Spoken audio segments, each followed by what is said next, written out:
বলটা কোথায় গেল খুঁজে পাচ্ছি না তো। এই তো পেয়ে গেছি বল। এই ভাই বল তো পেয়ে গেছি। আপু আরু মারো। ঠিক আছে এই নে। ছেলে মেয়ে দুইটা খেলা করছে, ডিমটা সিদ্ধ করে ফেলি। এই তো ডিমটা সিদ্ধ হয়ে গেছে, এবার একটু চুলে ফেলি। এবার যাই রাজু চম্পা। হ্যাঁ ডিম সিদ্ধ না খাবো না, আমিও খাবো না।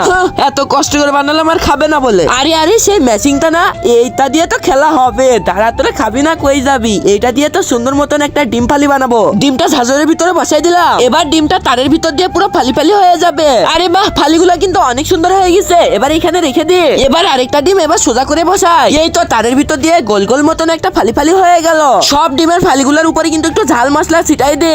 এই তো অনেক সুন্দর হয়ে গেছে। এইবার যাই। একজন মা কতটা আপন হয়, যাদের মা নেই তাদেরকে জিজ্ঞেস করো। তাই আজকে দেখি এই প্রাণের প্রিয় মায়ের জন্য কয়জন লাইক সাবস্ক্রাইব করে দেয়। আর যারা মাকে ভালোবাসে না তারাই ভিডিওটা থেকে দূরে থাকো।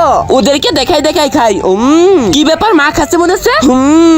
আরে বাহ আপু তাড়াতাড়ি চলো হাত ধুয়ে আসি। তাড়াতাড়ি ডিপ কলটা অন করো। এই তো হাত ধুয়ে ফেলেছি, কিন্তু ডিম ফালি কই। এই দেখো আমরা তো খেয়ে ফেললাম, দেবো না। ওহো এই দেখ। বন্ধুরা মায়ের বুদ্ধিটা কেমন ছিল অবশ্যই কমেন্টে জানাবা।